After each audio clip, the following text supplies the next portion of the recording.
You know, we gon' turn it up. Every Wednesday and Friday night, 9:30 p.m. to 11 p.m. DemBxBoyz are taking over the airwaves exclusively on Rough Riders Radio. Keep it locked.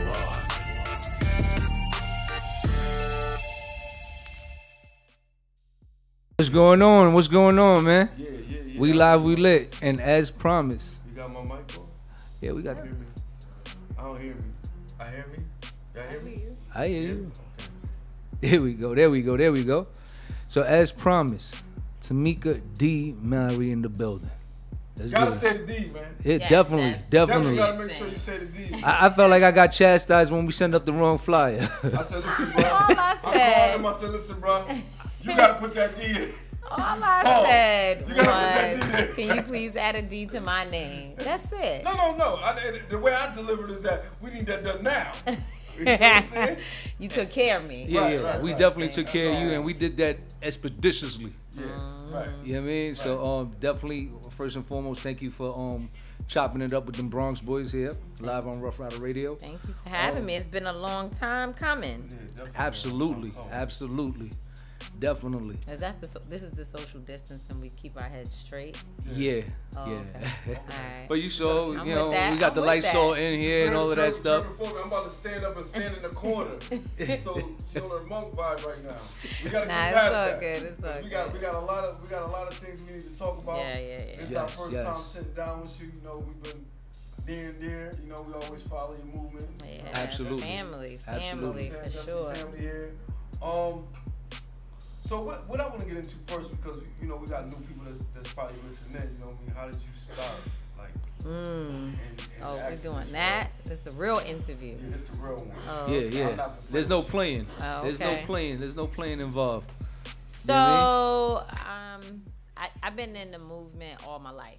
There's no time that I can ever remember that my family wasn't engaged in some type of social activism, dealing with some cause, fighting for somebody's justice. Right. That's just who we've been as a family.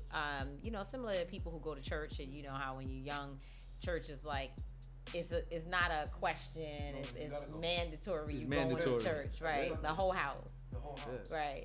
Nobody stays home. home on Right. Sunday. My house was like that about empowerment and community engagement. Okay. So if there was a precinct council meeting when I was very little, my parents would be sitting at the table doing the business. And similar to Amari and your daughter and everybody's kids, Yeah. they in the background playing around doing whatever they Right. doing. I was one of those kids. Okay. You know, I was one of those kids.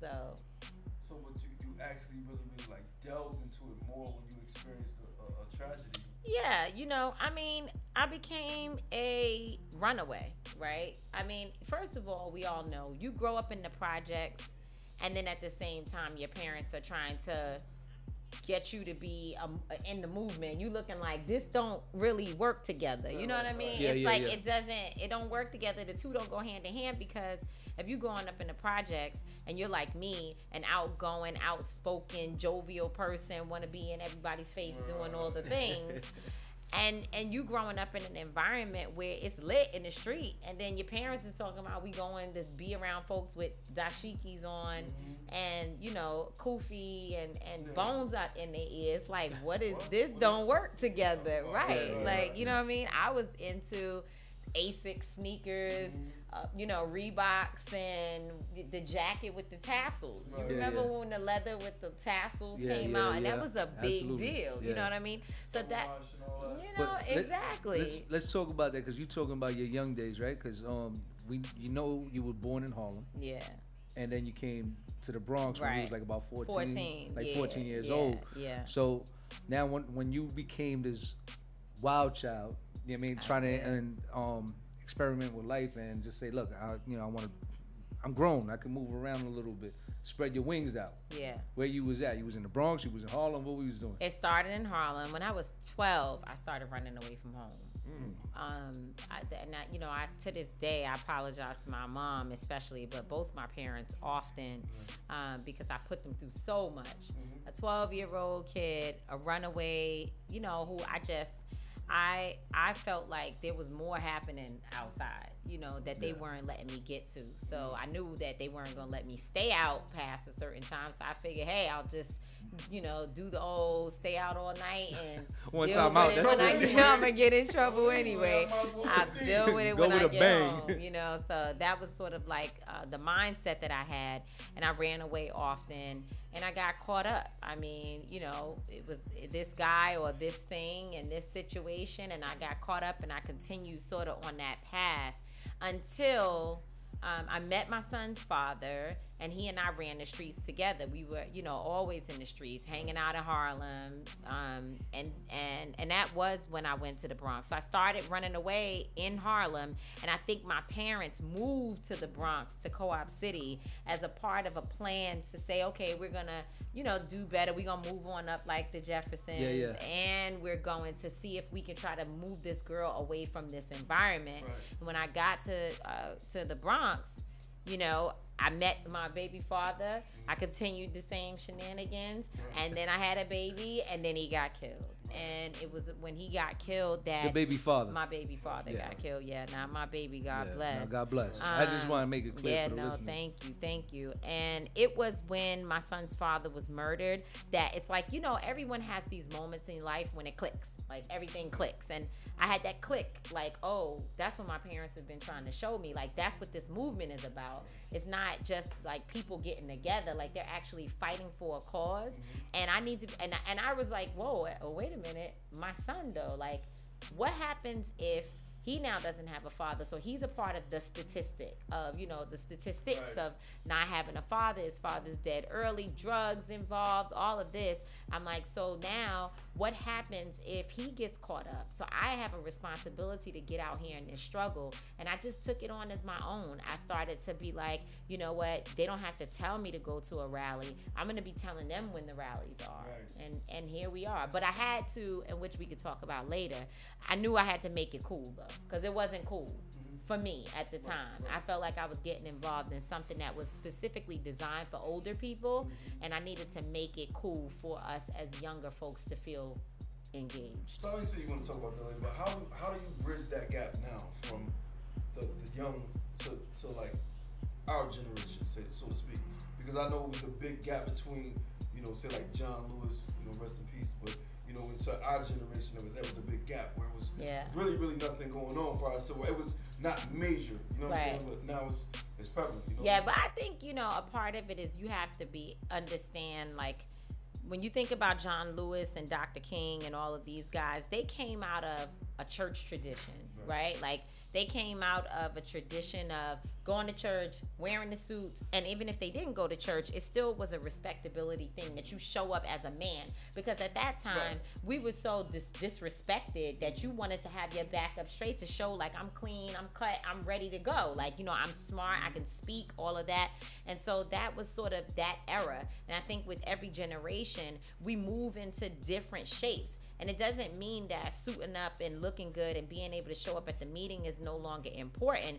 But what has happened is that over time, just as in the church, you know, Kirk Franklin became a thing, and what's the guy's name, Ty Tribbett or something like that. Like, you know, these are more contemporary artists. So just as our culture from a religious standpoint has changed, so has the movement. We've evolved and found ways to make it more contemporary, to get more younger people to be interested. And in this, and for me, I feel like hip hop is our world, right? That's what we come from. So I believe that as long as the music is strong, as has been said by many of our greats, when the music is strong, the movement is strong. And whenever the music is speaking to the pain of our folks are going to be automatically drawn to the culture. And the culture represents us being who we are. We don't have to dress it up a certain way. We don't gotta, you know, we don't have to speak perfectly. We don't have to have all the right lingo and language, but as long as we have experiences that we can speak to, then in the end, we become more of the experts than the people who've done all the studying at the Harvards and other places. Yale and everything. You know what I mean, right? Absolutely. So Absolutely. when you speak about that, that leads me to this guy. Man. This guy, man, J.W. Lucas, man, he had the audacity. Can we not say his name no more? Because I don't want people Googling him and researching him and giving I mean, him. what they need to, Because it starts like with more clickbait. No, like, I get what you're saying. you understand what I'm saying? Yeah. Need to know, so It's a double-edged sword. It is. It's a double-edged sword. Because on one hand, you want to say, let's not give this guy any publicity. Yes. And, you know, I agree with that. Like, I haven't said anything else about him at all. Right. And I really, and he, you know, he sends me a DM every few days trying to say he want to talk and whatever, which he really just wants you to listen because he talks too much, you know. And There's so, a lot of people out there that talk just a lot. talk. Yeah. I mean, and people say I talk too much too, but I don't talk like that. Where I don't even want to listen to anything that you have to say, right? And he thinks he knows everything about black people, which is really. It's actually, but he is not alone. So let's say you're right. We don't want to give him but so much time. Right. Let's talk about. He is not alone. There are people who are in our movements. They march with us. They paint. They put Black Lives Matter on stuff. You know, they wear the T-shirt. They do all the things. And these are some of the same people that's calling the cops on black folks for parking their car in a place that they deem to be wrong. Right. Because those folks are saying, I'm liberal, I'm progressive. But their racism is still like underlying. And that's what J.W. Lucas is. He's a guy who is I believe that his thought process is, because I hang out with black people, I know black people. Then I know them, and we're one, and I can dictate for you what you need to do, you know, how you need to move, and tell you about your movement. And the truth is, which goes back to the other point that I made, the only people who are able to really speak to our pain are us. The people who actually have experienced it. Black and brown folks who've actually been through the experiences. But he is not alone. Like, I can imagine he got this from his mother, who's at the grocery store, you know, looking at you crazy. Like, you know, why you in this grocery store? How did you get here? You know, or his father, you know, and obviously I'm not trying to disrespect his parents because I don't know who they are. But I'm just saying it's a mindset that travels through generations. I have black friends. Right, it's exactly. I teach and I teach in marginalized communities. Right. Oh my God. And I do more for black people than anyone. Everybody. Right. I know. At one point he said he do more than you do. No, yeah, exactly. He does more than me. And that he should be the leader of the Black Lives Matter movement, which goes to another point. They want our culture, but they don't want our struggle. Yeah. Oh, man. Yes. They don't want our struggle. They want our culture, though.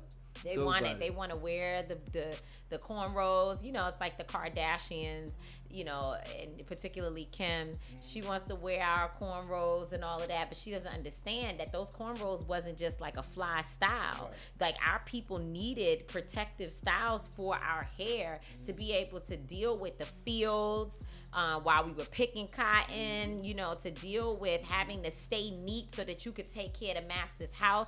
Like, we didn't just wake up one day and be like, oh, this is a fly style, these good cornrows. Nah. Survival. Yeah, because it goes down from, I was about to say, it goes down to the food. Right. So, you know, it's not only a look, it's also the food, you know, everything else. You know what I mean? And it, like you said, it's a struggle. It's something that it's not, you know, it can't be copied or duplicated. Can't be copied. You know it can't be duplicated. I think that's the best way I can say it. They try. Can't copy or duplicate it. And they make money off of it. They make money off of our culture. So let me ask you a question. As you said that leads me to another question. The NBA, right? Do you agree what's going on right now? Okay, they're you know, painting the Black Lives Matter on their they put them on the back of their shirts, and do you think this is a ploy to get us to accept, you know, the NBA and what they're doing to try to, are they really trying to bridge the gap between, you know, race? Yeah, I mean, here's the deal. I feel like everybody can only do what they can do within the space that they're in.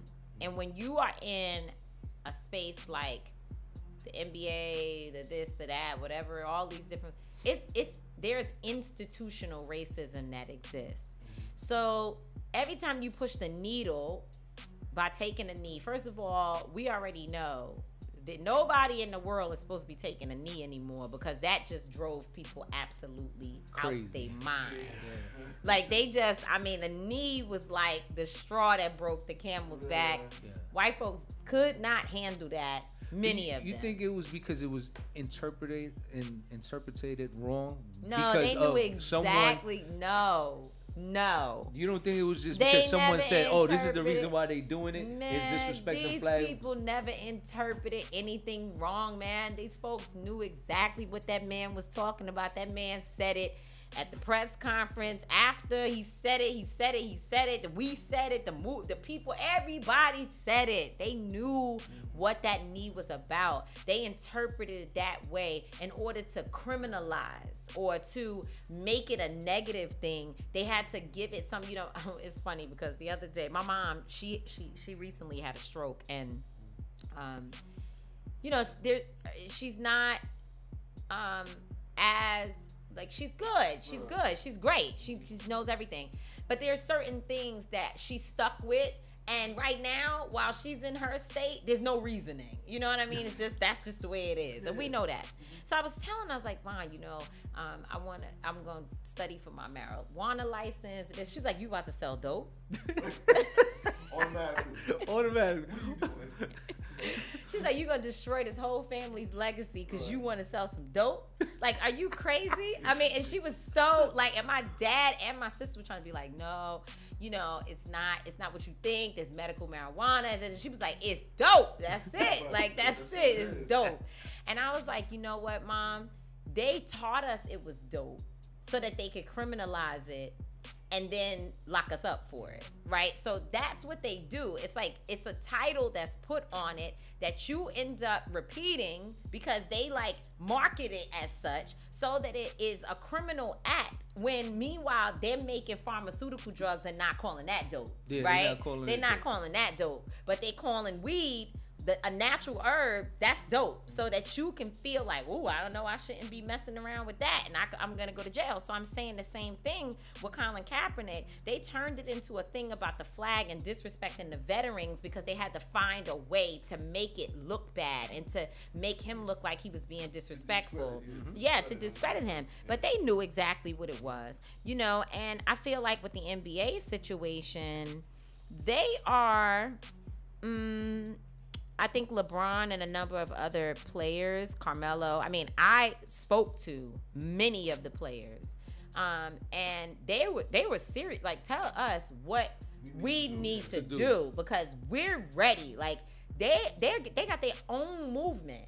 That whole thing where they're very powerful. That whole thing where, because they told me when I spoke to them, they already had, like, I didn't suggest anything. They already had their steps. And one of the things that they had already decided on is that they were going to, every time they were asked in interviews about different things, they were going to talk about Breonna Taylor. That was their decision.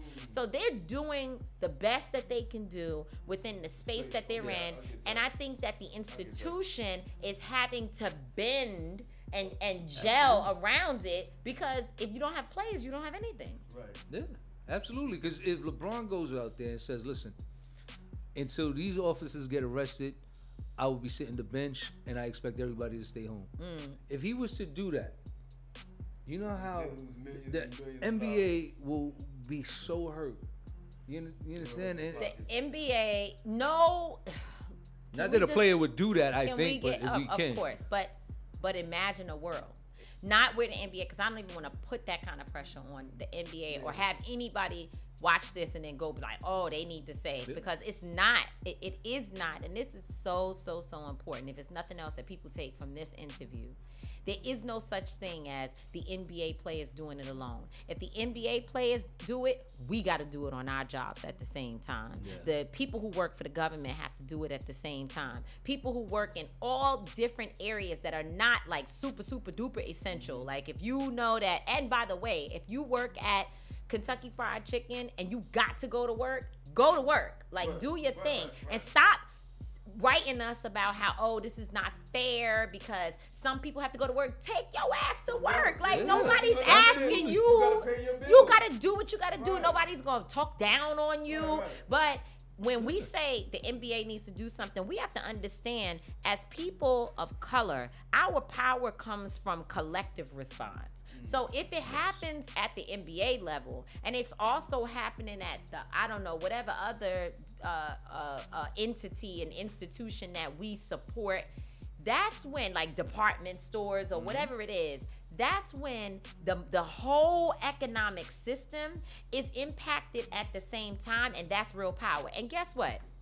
Here's the deal. These people, like the folks that are the main owners of everything, the ones that got all the money, these people get together for dinner. Like, these people know each other. They have conversations. Can you imagine them getting together saying, listen, Trump, you know, we like you. You done a lot for us. But these people don't come to work. So you got to go, because ultimately it's not you. It's not that we're going to support you so much that we lose. But if we winning, and if they're winning, corporates, you know, folks are making money, and at the same time they got this crazy dude that's distracting us so that they can figure out how to steal more from the pot. If they can do all of that at the same time, then they good with it. But when we say enough and decide, okay, well, we know we got power right here because we're not going to spend our money. So we're not going out to buy nothing, period. We shutting it down, and it's only essential items. That's when you'll start to see people saying, okay, we got to do something different.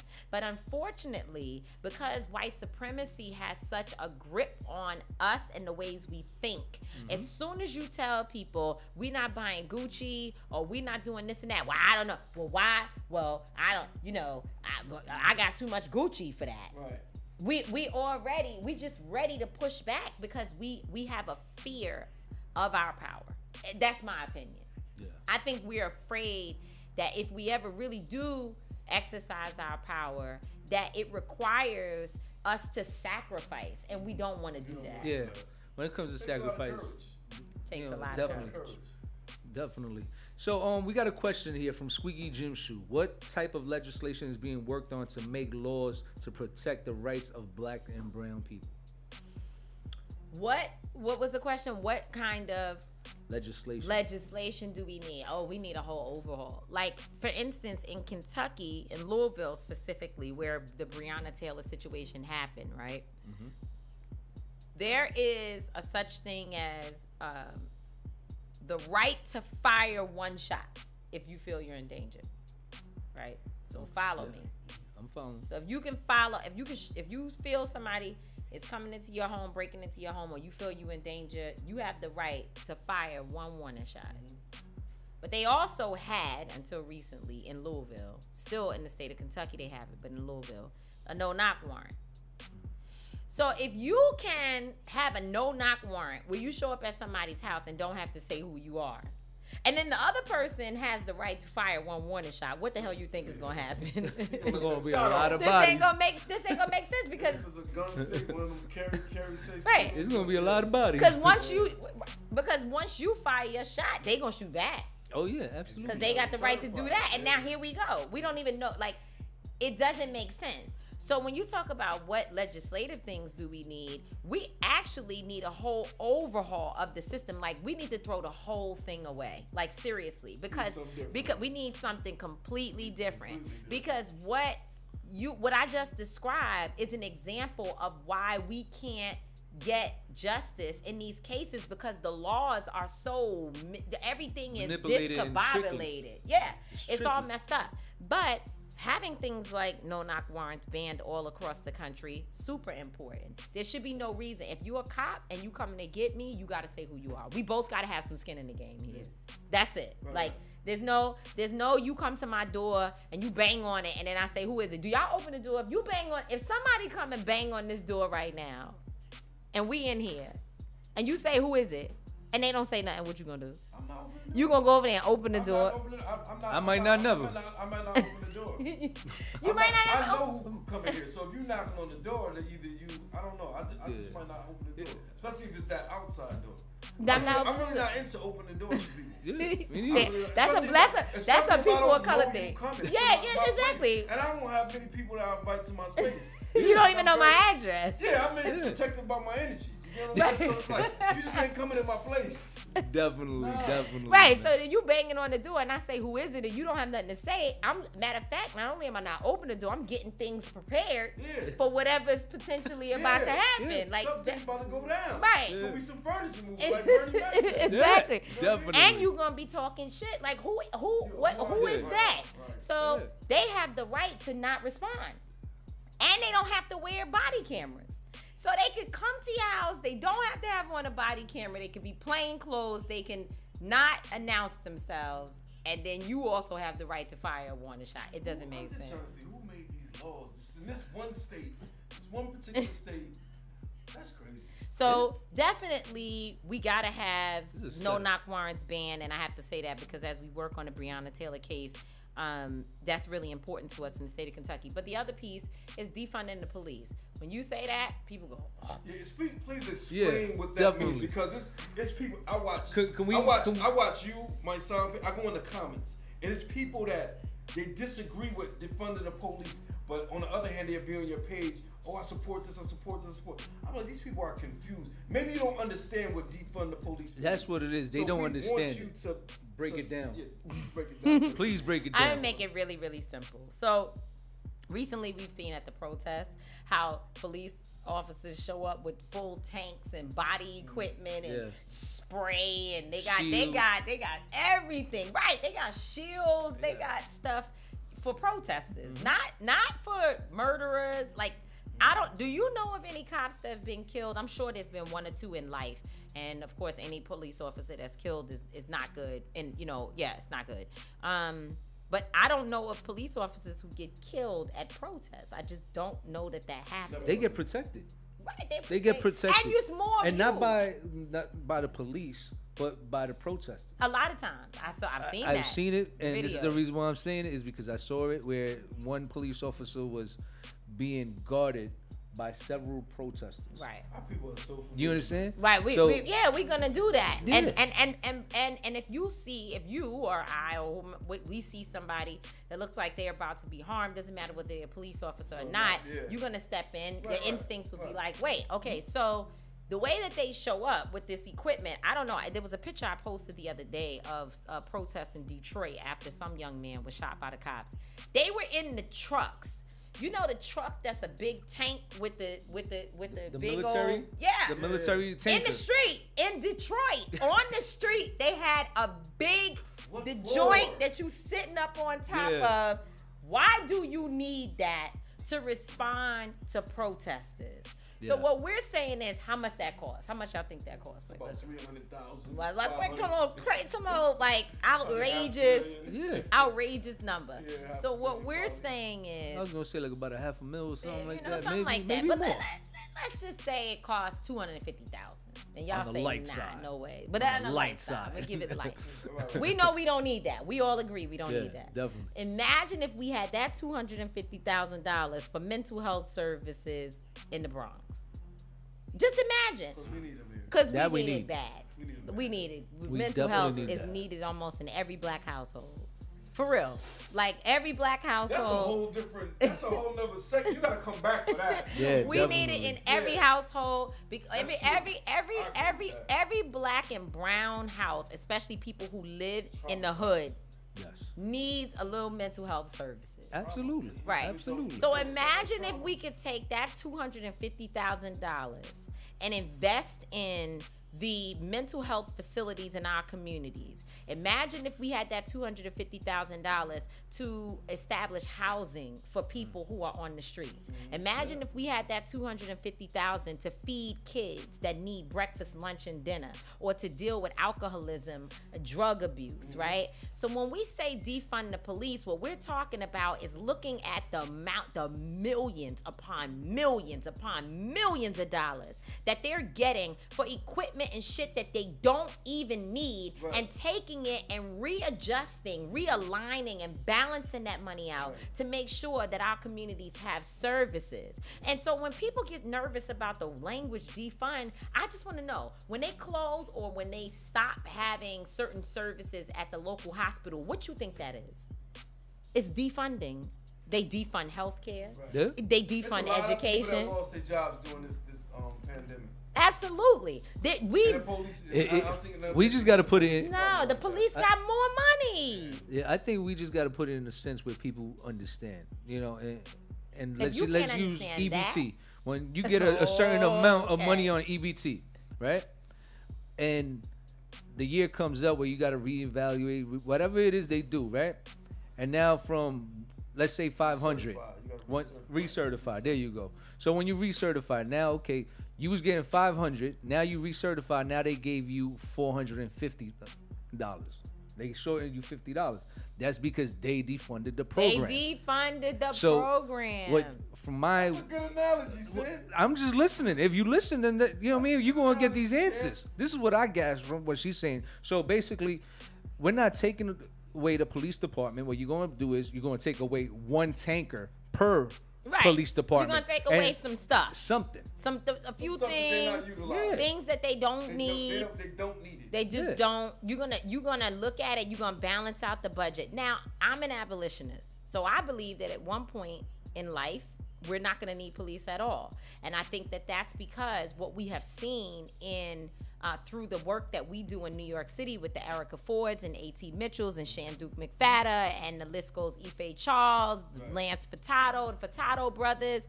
I mean, it goes on with all those that are out there doing this work on a regular basis. When you look at their communities where they actually have resources, violence is down. Well, there's an uptick in violence now, but that speaks to your point about unemployment and what's happening with this COVID crisis. Anytime you got Negroes with no job, it's gonna be. And you giving them unemployment, or they fraud, whatever they doing, However they doing what they doing. Whatever they doing. I'm not, pointing on nobody, but I'm just saying, whatever you doing, what you doing, they have money and they don't have nothing to do. Nothing. Oh, they don't got nothing to do. So that's the thing. You don't just need your job for the purpose of making money. That's one important part. gotta stay We know occupied. that. But you got to stay occupied. Definitely. Because the moment that we are sitting around, we have nothing to do, and you in your hood, the point is, I remember when my son was getting ready to start working for a particular company, and he was like, "Ma, they have a facility on Fordham Road. They have a facility in Harlem. They got a facility on Grand Concourse, and they got one on 27th Street." And so I was like, "You need to go to 27th Street for real. Take a ride." And I would suggest that somebody who lived on downtown take a ride uptown. Get out of your element. Get away from your, I understand that about New Yorkers, man. Like, they will stay in one borough forever. It's people that live in Brooklyn that's never been to Manhattan, wherever. No. There's people live in Coney Island and never left that section of Brooklyn. Yeah. They won't That's leave. crazy. Some people don't live their projects. Some people don't like. When I came here, I was just like, I want to explore. Like, this is an adventurous town. I'm going to this borough. I'm going to this. It's no place. It where I just feel like I comes can't down go. to Right. it Like, comes because down I'm to who trying to you are. learn. It comes down to who you are because about 8-9 years ago I went to Chicago and I stood in a friend's house and they never been to the south side of Chicago. They was like, "No, you can't go there." I'm like, "No, I'm going there. You can't tell me I can't go there." You understand what I'm saying? I've been it in was the like- south side of the Bronx. Yeah. I know I could go to the Yeah, south side of exactly. Chicago. And I look at it like this, man. Look, I've been through the projects of New York. And of course, I got that New York mentality. I'm like, you know what? I'm good. I can go in any project in New York, in the Bronx, whatever, with my gold out. Nobody gonna touch me. That's the mentality I got. So I'm like, okay, Chicago is a cakewalk. But, and he did not know that I had that in me. We at a club. I got my hat twisted to the side. Gang bang comes up to me. "Oh, what's that about?" I was like, "What?" I'm like, "Yo, this is New York fitted, man." Like, and I brushed him off. And he was like, "Oh, you ain't from here." Then he started telling me, "Oh, you can't wear your hat a certain way, this is that, and this and that, and this." Next thing you know, we in the dude's basement, and he giving us a good time. You know what I mean? And my boy is in there. He's scared. He's like, "Yo, I can't believe we in here." That's the "Don't New worry York about way, it." though. Like, Like, you "Don't can worry about it." hustle your way anywhere. You can figure out any situation. You could take a person from New York and drop us off anywhere in the world. And We're we gonna gonna find a figure it out. way. We're gonna have friends.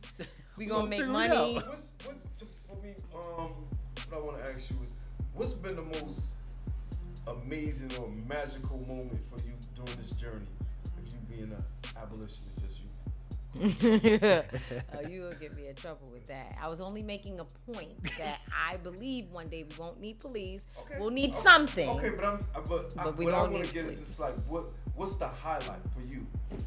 What has been the highlight? You know what? The highlight is so many things. I can't. It's hard because you know what?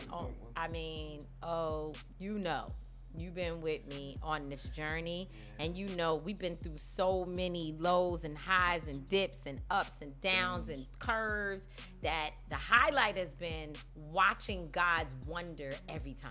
Like every single time, you know, like, oh, word, you gonna do that? Like, oh, you gonna pull us out of this situation? Right. I was telling somebody on my way here that you have to, in fact, it was Lucinda Cross, Bio's wife, and I was saying to her that you have to be able to trust God to do what God does, right? Like you just gotta know that it's gonna happen. But it's hard when you in the middle, when you in the fire and it's burning you. And I mean, when we've been in real serious fires, not like little fires. I'm talking about everybody. It's a public situation. It's burning. You ain't making no money. They done cut off all your access to everything. Your friends is turning their back. Like we've been through some real serious shit. I want to not go into it so much, but I kind of want to speak to that because that's one of the serious situations that I know that you dealt with. And a lot of celebrities are dealing with it right now. Mm-hmm. You get what I'm saying? And you dealt with that, and I witnessed you come out of that. And it seemed like that it gave you more strength. You get what I'm saying? Well, I think God. I think that's the whole purpose of it, right? I think the whole reason why we go through I think that you have to be tried and tested.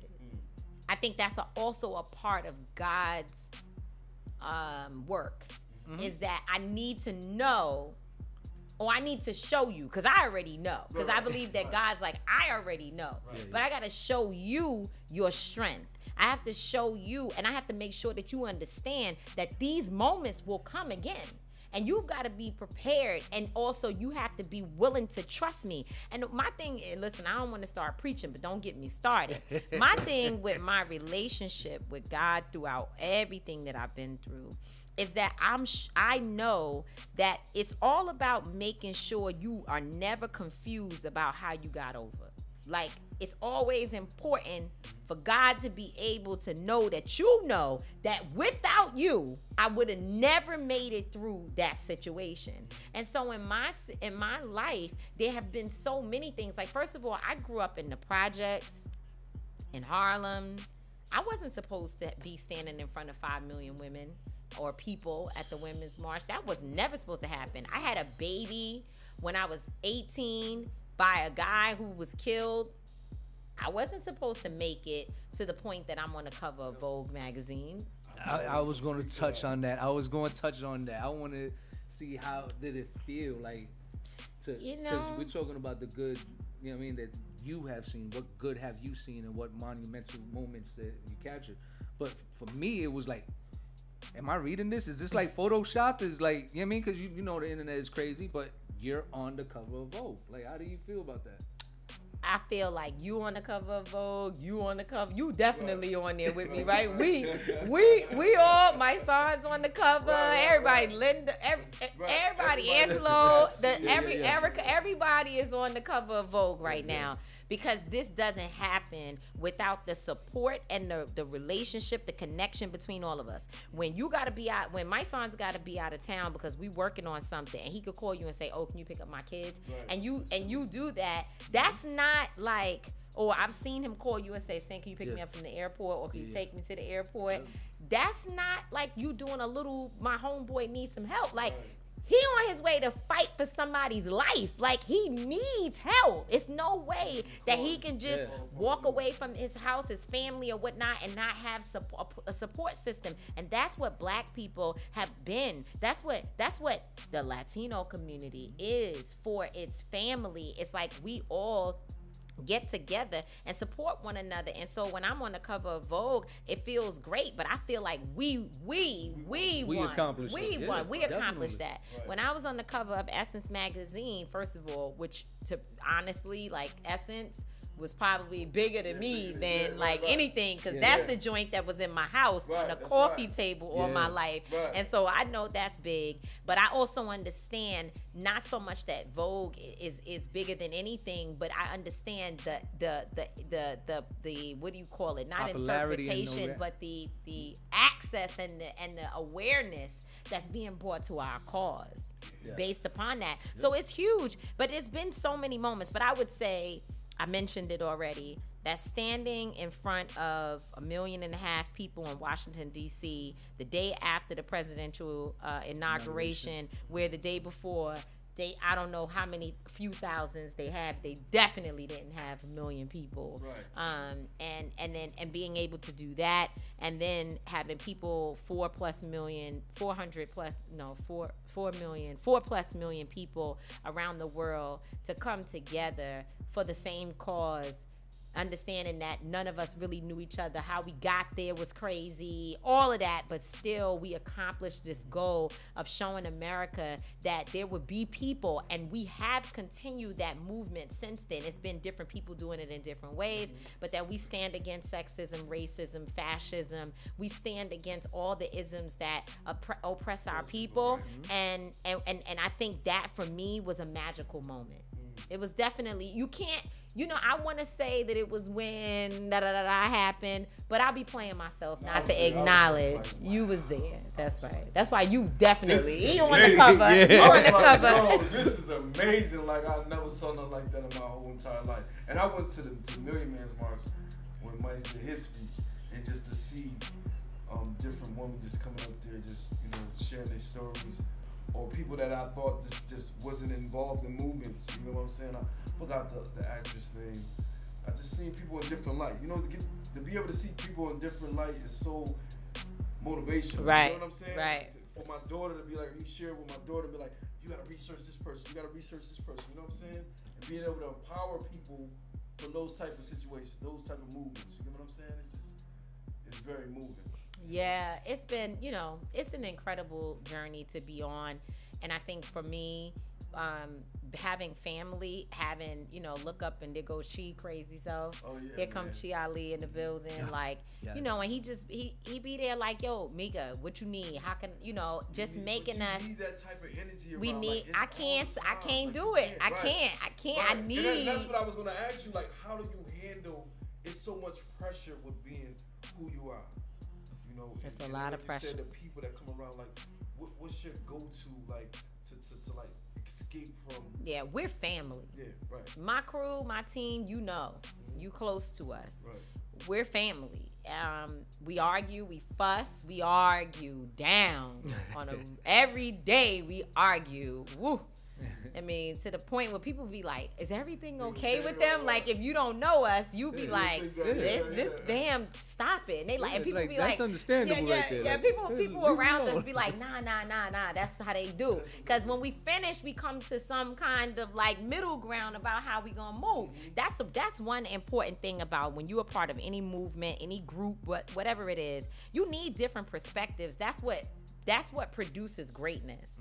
You know what I'm saying? So if everybody in the group thinks the same and nobody has different ideas, conflicting feelings, not only are you not going to be as great as you could be, but I also think you can't really attract the masses, because the masses we're not a monolithic people. So we're not going to all be attracted to Tamika, who may, I'm over here with the latest fight that Mice and I specifically have been through is this whole COVID situation. I'm over here like, you need a mask, you need to back up, okay? And put your mask on, do this and that. And it's not that he doesn't wear a mask, because he does, and he also understands the distancing piece, but he still is like, well, and I'm like, man, man, damn well, just do what the people say, Yeah, because that's absolutely. it. And he's That's not like, him, nah, though. That's not his no. style. That's And not then him. Angelo is an attorney, and so he wants to deeply analyze everything. And it's like, Angelo, we could just, no, we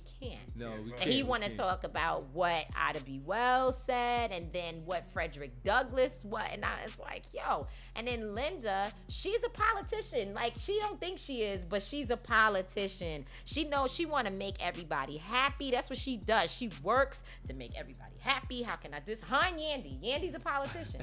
The two of them, they want to make everybody feel good. Right. And I'm like, I don't care. Like, I said what I said. And they Right, like, right. no, No, that's no, not no, how. no, that's So, not how you but do if it. we didn't have the sensitivity of Yandy and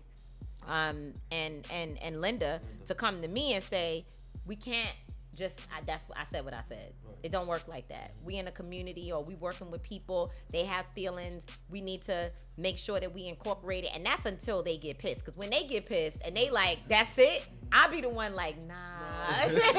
So the We roles- gotta, the roles yeah, shift, the right? role, Yeah, that's the yeah. other Right, thing. right. It's like the role shift. Yeah. But but what happens is our intellect is heavy because we've got so many different ways of thinking, and there's so many people that I can't name today, but the Stephen Greens and the Mary Pats and the Hassan Muhammads, and we have so many people around us that we trust that are a part of the way we think. It's not the one male charismatic leader that the world is used to, that, you know, and by the way, even Dr. King, even Reverend Jackson, even Reverend Sharpton, never really have been people who didn't have advisors and other folks in the room. But when the information was translated and the ways in which our people received it, it was like that one single leader.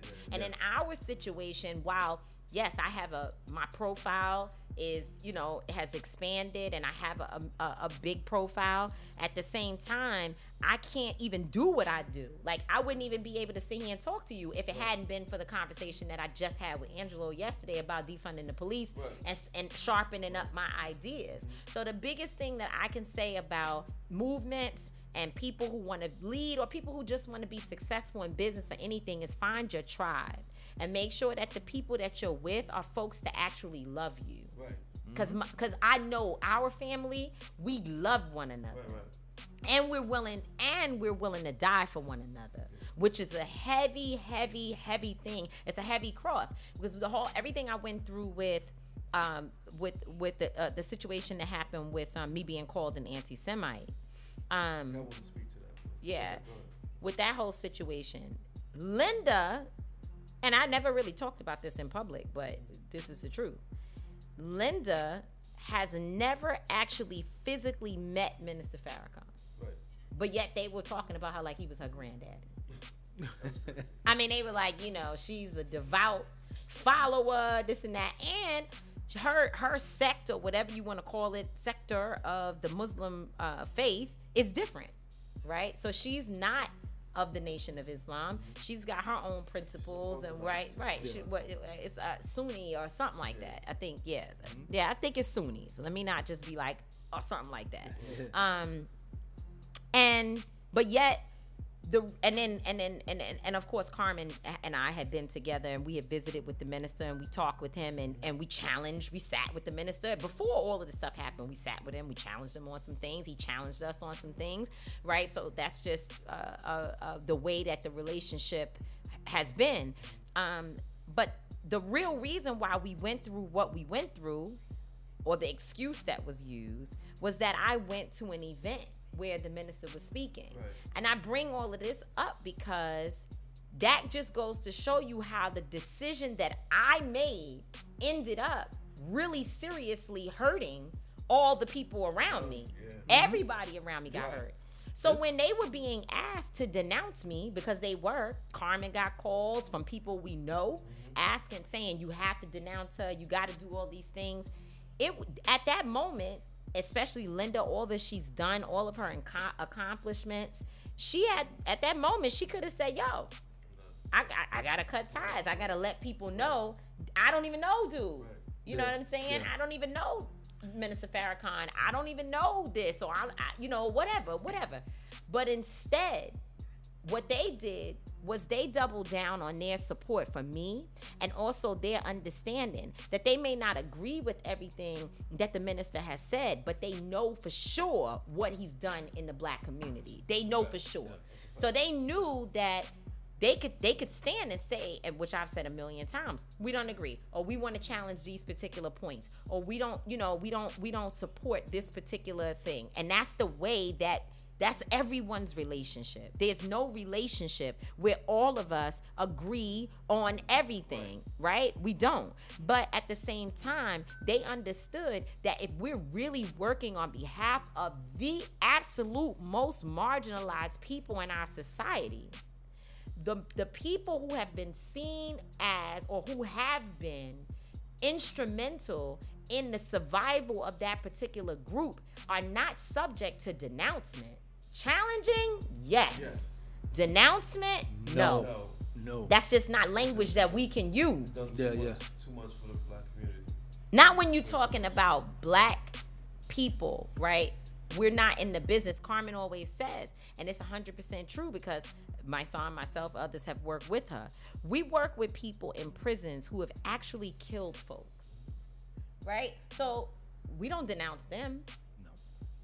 We're not in the business of denouncing people because America has already done that. Right. Yeah. You know, so, but again, you know, they stood by me, and they took a mighty beating for it. That was a rough period right there. It definitely was, and you did not stop. You kept going. You kept going, and that's the strong leadership that you have in you and with your team to support. Well, that is I have to give 90%, well, I'll say 70% of the credit to Mice for that. My son was the one who was like, just keep doing the work, you know, because there were days when we wanted to just be like, I can't take it, I can't do it, I can't get it up, I can't. He was speaking life into us every single day, and the other, yeah, he is. He definitely is. Nah, he is. Well, the other 30%, I have to say, was my family. Okay, well, we got only 2 minutes left. It's like we got to bring you up here again, you know, because there's so much that I wanted to touch.